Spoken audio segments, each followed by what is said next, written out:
Hello everyone. ఏంటి ఈరోజు మన ఇంటికి కోడొచ్చింది అనుకుంటున్నారా? పెంచుకోవడానికైతే అస్సలు కాదు. ఇది నేను ఈరోజు చేసే చికెన్ బిర్యానీలో వెలవబోతుంది. పాపం ఆ విషయం దానికి కూడా తెలీదు. ఫస్ట్గా అయితే మన బిర్యానీ గురించి 1 కప్పు బాస్మతి రైస్ని తీసుకొని వాటర్ వేసుకొని సోక్ చేసుకోండి 1 అవర్ దాకా.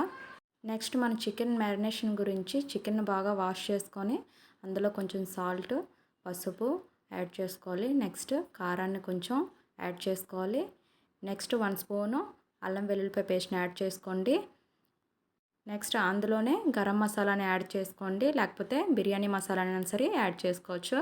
అందులోనే కొంచెం దాల్చిన చెక్క, లవంగ, ఇలైచి, అలాగే ఫ్రైడ్ ఆనియన్స్, ఇంకా 1 కప్పు పెరుగు వేసుకొని కొంచెం ఆయిల్ వేసుకొని బాగా మిక్స్ చేసుకోండి.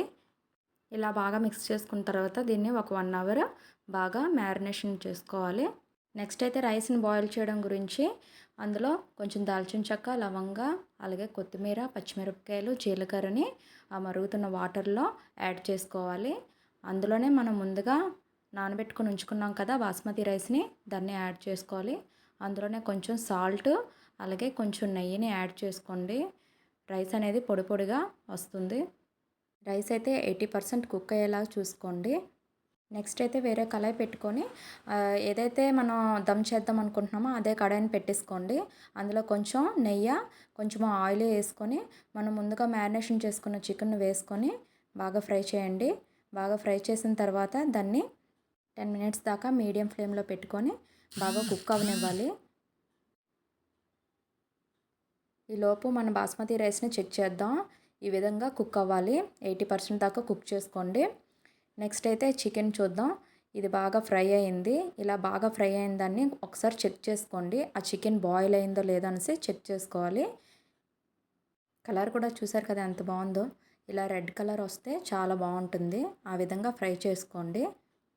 రైస్ రెడీ అయిపోయింది కాబట్టి, మన చికెన్ కర్రీ కూడా రెడీ అయిపోయింది కాబట్టి ఇంకా దమ్కి సెట్ చేసేద్దాం.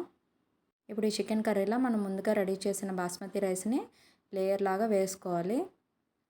ఇలా స్ప్రెడ్ బాగా చేసుకోండి. ఒక లేయర్ లాగా 1 by 1 2 స్టెప్స్లో వేసుకుందాం.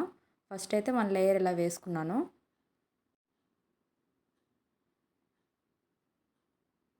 ఇందులోని కొంచెం కొత్తిమీర, ముందుగా మనం ప్రిపేర్ చేసి ఉంచుకున్న ఫ్రైడ్ ఆనియన్స్ని వేసుకోవాలి. అలాగే గరం మసాలా ఏదైతే యూజ్ చేసామో ఆ గరం మసాలా యూజ్ చేయండి, లేకపోతే బిర్యానీ మసాలా అయినా సరే యూజ్ చేయండి. లైట్గా స్ప్రెడ్ చేసుకొని అందులో కొంచెం నెయ్యి వేసుకోండి. నెక్స్ట్ అదేవిధంగా ఇంకొక లేయర్ని యాడ్ చేసుకోండి రైస్ని. మళ్ళీ సేమ్ ప్రాసెస్లోనే వేసుకోండి. ఏదైతే మనం వేసుకున్నామో కొత్తిమీర, ఫ్రైడ్ ఆనియన్స్, గరం మసాలా, నెయ్యి, ఇవన్నీ మనం ముందు ఏవైతే వేసామో సేమ్ అవే దీనిపైన స్ప్రింకిల్ చేసి వేసేసుకోండి. దమ్ అనేది మాత్రం 8 to 10 మినిట్స్ మీడియం ఫ్లేమ్లో ఫస్ట్ పెట్టుకొని నెక్స్ట్ సిమ్లో పెట్టియండి ఫుల్గా. తర్వాత ఫ్లేమ్ ఆఫ్ చేసి ఆ పొయ్యి మీదే ఉంచండి. దాని ఫ్లేవర్ అనేది బాగా పడుతుంది. అడుగు మాత్రం మాడకుండా చూసుకోండి. నేనైతే క్యాప్కి ఒక తడి టవల్ని చుట్టేసుకొని పెట్టేసుకున్నాను. 10 మినిట్స్ తర్వాత మన బిర్యానీ ఎలాగొచ్చిందో చూద్దాం. రైస్ అయితే పర్ఫెక్ట్గా బాయిల్ అయింది. చూడండి కలర్ చూస్తేనే ఎంత బాగుందో. ఫుడ్ కలర్ కూడా అవసరం లేదు.